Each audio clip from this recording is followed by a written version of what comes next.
नमस्कार दोस्तों, आप सभी का स्वागत करता हूं अपने YouTube चैनल लॉकडाउन स्टडी में। आज का जो हमारा वीडियो है वो भारत की संसद के ऊपर डिपेंड होगा, या भारत की संसद आज हम इस वीडियो में देखेंगे। संसद मीन्स पार्लियामेंट, ठीक है। इससे पहले की वीडियो में राष्ट्रपति भी कंप्लीट हो गया, उपराष्ट्रपति और प्रधानमंत्री भी कंप्लीट हो चुका है। तो आइए देखते हैं भारत की संसद, पार्लियामेंट ऑफ इंडिया। तो जैसा कि भारत के संविधान के अनुसार क्या है, ये जो पार्लियामेंट का जो पोर्शन है वो भाग किसमें है? 5 में है। आर्टिकल 79 से लेके 122 तक। तो भाग 5 में आर्टिकल 79 से 122 तक क्या है, संसद के गठन और संरचना से संबंधित सभी प्रावधान इसमें लगभग दिए गए हैं, ठीक है। तो हम देखते हैं जो भारत की जो संसद है वो 3 लोगों से मिलकर बनती है। 3 लोगों मतलब पहले जो है वो राष्ट्रपति, ठीक है। पहले इसमें जो होंगे वो होंगे राष्ट्रपति। सेकंड नंबर पे देखिए राज्यसभा है, राज्यसभा। और तीसरे नंबर पे है लोकसभा। इनके आर्टिकल भी याद करना बहुत ही ज्यादा आसान है। इसलिए आसान है क्योंकि आर्टिकल राष्ट्रपति का हम 52 पहले भी पढ़ चुके हैं। और ये क्या तीनों लाइन्स हैं। आर्टिकल 79 में संसद से संबंधित प्रावधान है, राज्यसभा जो है आर्टिकल 80 है और लोकसभा जो है आर्टिकल 81 है। तो संसद क्या है, राष्ट्रपति, राज्यसभा और लोकसभा तीनों से मिलकर के बनती है। खास बात यह, लोग क्या है राष्ट्रपति को सिर्फ एक पद समझ लेते हैं, पोस्ट है, और कहते हैं कि संसद में ऐसा ही ऐड कर दिया गया है। लेकिन ऐसा नहीं है। राष्ट्रपति बहुत सारी जो इंपॉर्टेंट काम होते हैं संसद से रिलेटेड वो राष्ट्रपति के द्वारा किए जाते हैं। तो राष्ट्रपति क्या संसद का अभिन्न अंग है। वो कौन कौन से काम होते हैं, जैसे कि लोकसभा और राज्यसभा से पारित होने के बाद कोई भी जो विधेयक होगा वो राष्ट्रपति की स्वीकृति के लिए ही जाएगा। और राष्ट्रपति जब तक उसमें अपना हस्ताक्षर या अपना सील साइन या अपनी अनुमति उसमें नहीं दे देंगे तब तक वो जो विधेयक है वो कानून का रूप नहीं ले पाएगा। तो क्या राष्ट्रपति संसद के अभिन्न अंग है। इसके अलावा भी उनके पास बहुत सारे काम होते हैं संसद से रिलेटेड, जैसे कि लोकसभा और राज्यसभा के सत्रों को बुलाना, ठीक है, उनका विघटन कर देना, लोकसभा का विघटन कर देना, इनका सत्रावसान सत्र को खत्म कर देना, ठीक है। तो लोकसभा का ही केवल विघटन होगा। उसके बाद एक और प्रमुख काम होता है, जब ये दोनों लोकसभा और राज्यसभा जो है वो सत्र में नहीं चल रहे होते हैं और कुछ इंपॉर्टेंट विषय आते हैं तो उस समय राष्ट्रपति क्या है अध्यादेश जारी कर सकते हैं। अध्यादेश भी उन विषयों पर जारी होता है जिनमें संसद कानून बना सकती है। तो राष्ट्रपति क्या है संसद के एक अभिन्न अंग है, ठीक है, संसद का ही पार्ट है। तो राष्ट्रपति के लिए हम पहले की वीडियोस में और चैप्टर में पूरा कंप्लीट से 5-6 वीडियो मैंने बना रखी है, उसको हम लोग पढ़ चुके हैं। आज जो है संरचना के बारे में और एकदम बेसिक जानकारी आपको देने वाला हूँ। आज पूरा लोकसभा और राज्यसभा कंप्लीट नहीं होगा, सिर्फ बेसिक जानकारी की बात करने वाले हैं। तो थोड़ा सा लोकसभा और राज्यसभा के बारे में हम लोग बात कर लेते हैं, ठीक है। तो लोकसभा और राज्यसभा के बारे में देखें जो बेसिक जानकारी आज मैं आपको देने वाला हूँ लोकसभा की और राज्यसभा की। ये है आर्टिकल क्या है 80 और ये है आर्टिकल 81, ठीक है। तो सबसे पहले देखिए जो लोकसभा है, ठीक है, 1954 तक के, 1954 से पहले 1954 में ही इसका नाम क्या हुआ है, लोकसभा हुआ है और इसका नाम राज्यसभा हुआ है। इससे पहले इसे कहते थे राज्यों की परिषद, राज्यों की परिषद। और ये था जनता का सदन, जनता का सदन, या इसे लोकप्रिय सदन भी कहते हैं। किसको? लोकसभा को। तो इसमें कौन लोग होते हैं? इसमें वो लोग होते हैं जो भारत के सभी राज्यों और संघ राज्य क्षेत्रों से जनता के द्वारा डायरेक्ट इलेक्शन करके, डायरेक्ट क्या है यहाँ पे चुन करके आते हैं। जैसे कि हम वोटिंग करने जाते हैं लोकसभा के लिए, जिनकी भी उम्र भारत में 18 वर्ष से अधिक है और वो भारत के नागरिक हैं, तो वो क्या है लोकसभा सदस्य के लिए वोट कर सकते हैं। और यहाँ पे लोग कैसे आते हैं, जो भारत की जो जनता है, हर राज्यों की जो विधानसभा में जो एमएलए होते हैं वो क्या करते हैं, इन एमपीज का चुनाव करते हैं, राज्यसभा के एमपीज का। तो यहाँ पे लोग कैसे आते हैं, तो कहने का मतलब क्या होगा, इनका चुनाव क्या होता है, प्रत्यक्ष होता है। यहाँ पे जो लोकसभा में जो मेंबर होते हैं उनका इलेक्शन किसके द्वारा, जनता के द्वारा प्रत्यक्ष होता है। और इनका इलेक्शन कैसे होता है, जो जनता के द्वारा चुने गए जो एमएलए होते हैं या विधायक होते हैं, वो जो विधायक हैं वो राज्यसभा के सदस्यों का चुनाव करते हैं। उसको हम और डिटेल में देखते हैं। इनका चुनाव कैसे हो गया, अप्रत्यक्ष हो गया। 1954 में इसका नाम लोकसभा हुआ, इसका नाम राज्यसभा हुआ। अब यहाँ पे क्या है, प्रत्यक्ष लोग जाते हैं। अब इनकी कुछ सीटों और सदस्य संख्या के बारे में बात करते हैं। तो बुक में बहुत सारे आपको नंबर देखने मिलेंगे। तो पहला नंबर आपको मिलेगा 552, सबसे इंपॉर्टेंट नंबर। तो ये क्या है, अधिकतम सदस्य संख्या है। लोकसभा में अधिकतम सदस्य संख्या कितनी हो सकती है, 552 हो सकती है। इस 552 में से अधिकतम जो 550 लोग हैं वो आएंगे वो स्टेट से और यूटी से चुन करके, मतलब राज्य और केंद्र शासित प्रदेश से अधिकतम क्या है 550 लोग आएंगे। और 2 लोग जो है वो कौन करेंगे मनोनीत, उनको ये हो गए नॉमिनेटेड। इनको कौन करेंगे, ये होते हैं एंग्लो इंडियन। इनको मनोनीत क्या करेंगे, राष्ट्रपति के द्वारा क्या होते हैं 2 मेंबर मनोनीत होते हैं लोकसभा में। और ये कब होते हैं, ये तब होते हैं जब इन 550 सदस्यों, ये जो है 550 सदस्यों में से जो लोकसभा के लिए चुन करके आएंगे इलेक्शन के द्वारा, उसमें क्या कोई भी अगर एंग्लो इंडियन नहीं होते हैं तब राष्ट्रपति क्या कर सकते हैं, एंग्लो इंडियन का मनोनयन कर सकते हैं। अब मैंने पिछले की वीडियो में बताया कि एंग्लो इंडियन कौन होते हैं। एंग्लो इंडियन वो लोग होते हैं जिनके पिता या दादाजी क्या है भारतीय मूल के नहीं थे, वो ब्रिटिश मूल के थे, और उनकी जो माँ है वो भारतीय मूल की है। तो ऐसे जो लोग होते हैं वो एंग्लो इंडियन होते हैं। तो ये 550, लेकिन वर्तमान में क्या है 545 सीट ही है क्या है लोकसभा में। मैक्सिमम सदस्य संख्या कितनी है 552, लेकिन वर्तमान में कितनी है 545। ठीक है, फुल सीट नहीं है। 545 में देखिए जो 530 है, ठीक है, तो 530 है ये कहां से चुन के आएंगे, ये राज्यों के द्वारा चुन के आएंगे। ठीक है, और जो 20 है, ठीक है, और जो 13 है वो आते हैं यूटी से। 530 अभी राज्य से चुन के आएंगे, 13 कहां से आएंगे, केंद्र शासित प्रदेशों से आएंगे, और 2 को क्या करेंगे एंग्लो इंडियन होंगे मनोनीत। ठीक है, मैंने क्या बताया, अधिकतम सदस्य संख्या 552 हो सकती है। ठीक है, 552 में से 2 क्या होंगे एंग्लो इंडियन होंगे, और 550 स्टेट एंड यूटी से आएंगे, ऐसा प्रावधान है। लेकिन वर्तमान में क्या है 545 ही सदस्य संख्या है, और इन 545 में से 530 जो है वो भारत के विभिन्न राज्यों से लोग चुन करके आते हैं। 13 जो लोग हैं वो कहां से आ रहे हैं, केंद्र शासित प्रदेशों से, और 2 एंग्लो इंडियन। अगर इनमें से कोई भी एंग्लो इंडियन नहीं है 530 और 13 में से, तो राष्ट्रपति क्या कर सकते हैं 2 एंग्लो इंडियन को मनोनीत कर सकते हैं। अब देखो खास बात यह है, यहाँ पे 7 सीटों का डिफरेंस है। 7 सीट कहाँ की है, ये 7 सीट पीओके की हैं। जो पाक ऑक्यूपाइड कश्मीर है वहां पे लोकसभा की 7 सीटें हैं। अगर जब यहाँ से मेंबर चुन के आए पीओके, जब भारत का हिस्सा होगा तो क्या होते हैं, तो जब भारत का हिस्सा होगा मतलब अभिन्न अंग तो है पाकिस्तान, लेकिन यहाँ पे भी इलेक्शन नहीं करवाए जा रहे हैं भारत के द्वारा, ऐसा कहा जा सकता है। तो क्या है हमारी सीटें पूरी कंप्लीट हो जाएंगी। तो आप लोग को ये क्लियर हो गया, जो 545 सीटें उसमें 530 क्या है वो कहां से आ रही, राज्यों के द्वारा आ रही हैं। 13 क्या है यूटीज के द्वारा आ रही हैं, और ये जो 7 इसमें ऐड हो जाएंगी पीओके की 7 सीट, तो ये क्या हुआ टोटल यहाँ पे 20 हो जाएगा। ठीक है, मतलब ये जो 550 थे तो इसमें कहां से आ रहे थे, ये यूटीज 20 होते थे। ठीक है, 530 तो थे और जो यूटी थे वो 20 थे, तो अभी 13 ही है। 7 सीट जो है वो पीओके के पास है और 2 एंग्लो इंडियन।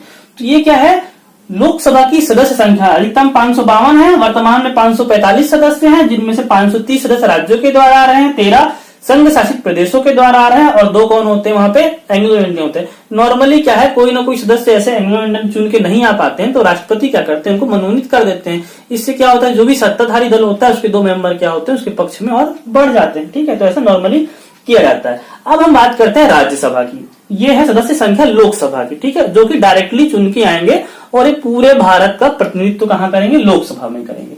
अब बात करते हैं हम राज्यसभा की। राज्यसभा में क्या है अधिकतम 250 सीटें दी गई हैं। अधिकतम 250 सीटें जो है वो राज्यसभा की हो सकती हैं। अब इन 250 में से वर्तमान में कितनी सीट है, 245 सीट है।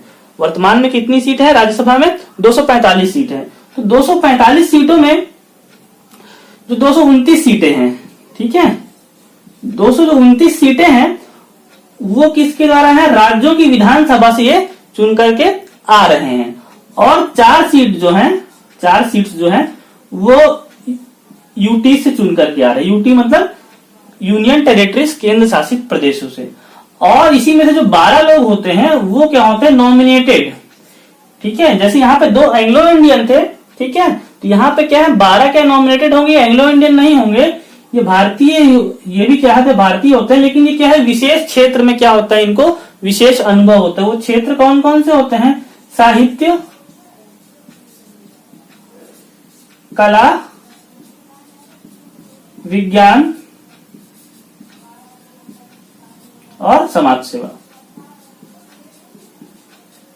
क्षेत्रों का नाम भी याद रखिए। ये 4 क्षेत्रों जैसे हैं जहां से जो विशेष दक्षता वाले जो लोग होंगे या स्पेशल जो इसमें कुछ किए होंगे वो क्या करेंगे, राष्ट्रपति जो है उन 12 लोगों को मनोनीत कर सकते हैं। याद रखिएगा इसमें खेल नहीं है, खेल भी क्या है कला के अंदर ही लिया जाता है। खेल भी क्या है, कला ही है। जैसे कि सचिन तेंदुलकर राज्यसभा में सांसद थे तो वो कला के द्वारा वहां चले गए थे।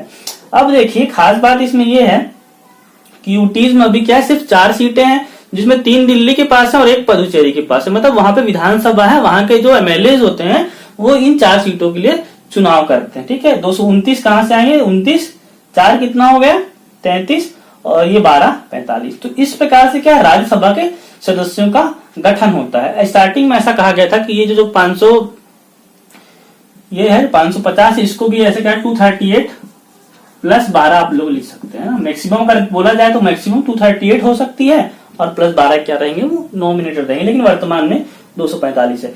तो ऐसे क्या होती है राज्यसभा में इतने मैक्सिमम लोग आ सकते हैं 245।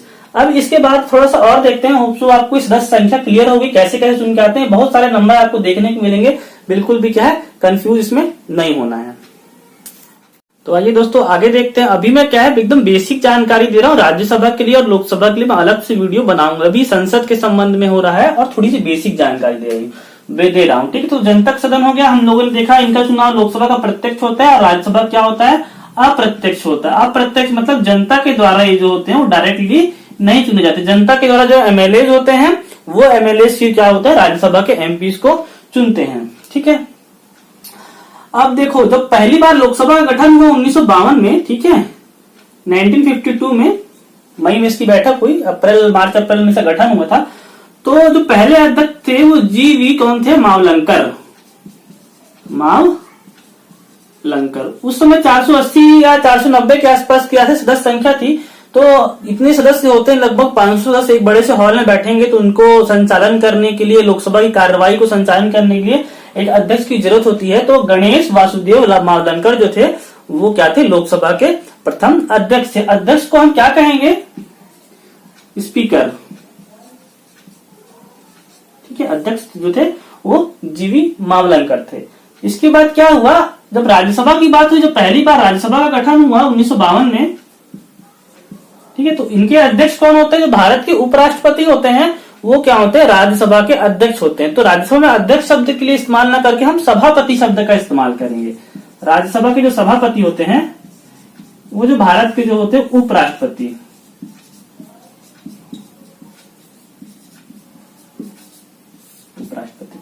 जो भी भारत के उपराष्ट्रपति होंगे वो पदेन हो क्या होते हैं राज्यसभा के सभापति होते हैं। तो भारत के जो पहले वो जो व्यक्ति होते हैं पहले वो भारत के उपराष्ट्रपति होते हैं, वही जो क्या होते हैं सभापति होते हैं। तो अध्यक्ष हो गए, उसके साथ साथ क्या होते हैं उपाध्यक्ष भी होते हैं। हर उपाध्यक्ष भी होते हैं, यहां भी आपको उपसभापति मिलेंगे। ठीक है, जब अध्यक्ष उपस्थित होते हैं तो अध्यक्ष अध्यक्षता करते हैं सदन की, और नहीं होते तो उपाध्यक्ष करते हैं। ठीक है, इसके आगे मैं और भी डिटेल आपको बताऊंगा। तो अभी मेरा बताने का मतलब ये था, ठीक है, तो कभी जब अध्यक्ष जो रहते हैं, अध्यक्ष जो रहते हैं स्पीकर जो रहते हैं, वो अपना इस्तीफा किसको देंगे, उपाध्यक्ष को देंगे। अगर ये उनको पद छोड़ना होगा, इस्तीफा देना होगा, तो ये क्या करेंगे, उपाध्यक्ष को क्या करेंगे, अपना इस्तीफा देंगे। ठीक है, और जो उपाध्यक्ष को पद छोड़ना रहेगा तो क्या करेंगे, अपना इस्तीफा क्या करते हैं, अध्यक्ष को देते हैं। ठीक है, लेकिन यहाँ पे क्या होता है, ये जो उपराष्ट्रपति है, तो डिफरेंस मैं तो बता रहा हूं, जो उपराष्ट्रपति है ये अपना इस्तीफा किसको देंगे, राष्ट्रपति को देंगे, राष्ट्रपति को देंगे। ठीक है, और जो उपसभापति है ये अपना इस्तीफा किसको देंगे, सभापति को, सभापति को देंगे। ये बेसिक सी जैसी जानकारी बता रहा हूं मैं, है ना। अब इसमें ये बात हो गई। अब राज्यसभा में खास बात ये है, इसको मैं मिटा रहा हूं, इस खास बात ये है कि इसका जो है कार्यकाल, राज्यसभा का कार्यकाल, ये क्या है, स्थायी सदन है, स्थायी सदन। इसका कार्यकाल क्या है, ये कभी भी भंग नहीं होता। ठीक, इसका कोई कार्यकाल नहीं है कि कितने समय तक कार्य करेंगे। यहाँ के ये स्थायी सदन है, कभी भी भंग नहीं होता। इसके लिए कभी भी ऐसा आपको सुनने में नहीं मिलेगा कि राज्यसभा के अब एक साथ पूरे 245 सीटों पे 250 सीटों पे चुनाव हो रहे हैं। इनमें होता क्या है, जो राज्यसभा के जो 1/3 मेंबर होते हैं, 1/3 सदस्य होते हैं, वो हर 2 साल में, ठीक है, हर 2 साल में रिटायर होते हैं, हर 2 साल में सेवानिवृत्त कह सकते हैं उसको, सेवानिवृत्त होते हैं। तो कहने का मतलब ये है, तो इनका जो एक मेंबर होता है राज्यसभा का, वो हर 2 साल में 1/3 जो मेंबर होते हैं वो हर 2 साल में रिटायर हो रहे हैं। तो राज्यसभा के सदस्यों का कार्यकाल होता है 6 वर्ष। मतलब एक जो मेंबर है राज्यसभा का वो 6 साल तक क्या होता है, राज्यसभा में रहता है। तो लेकिन यहाँ का जो कार्यकाल क्या है वो 5 वर्ष है। ठीक है, लोकसभा कार्यकाल क्या है, 5 वर्ष है, 5 वर्ष। और सरकार कितना भी अच्छा काम करे, हर 5 साल बाद क्या है, चुनाव होना कंपलसरी। हर 5 साल बाद क्या है, लोकसभा का विघटन हो जाता है, खत्म हो जाता है। तो अगर जब ये 1952 में जब राज्यसभा का गठन हुआ होगा, तो वहां पे ऐसे कैसे किए होंगे कि हर सदस्य कार्यकाल अगर 6 वर्ष रहा होगा, तो ये सिस्टम कैसे अप्लाई होगा। तो ये सिस्टम अप्लाई करने के लिए मैं एक आपको बात बताता हूं जो थोड़ा सा जानकारी के लिए अच्छी है।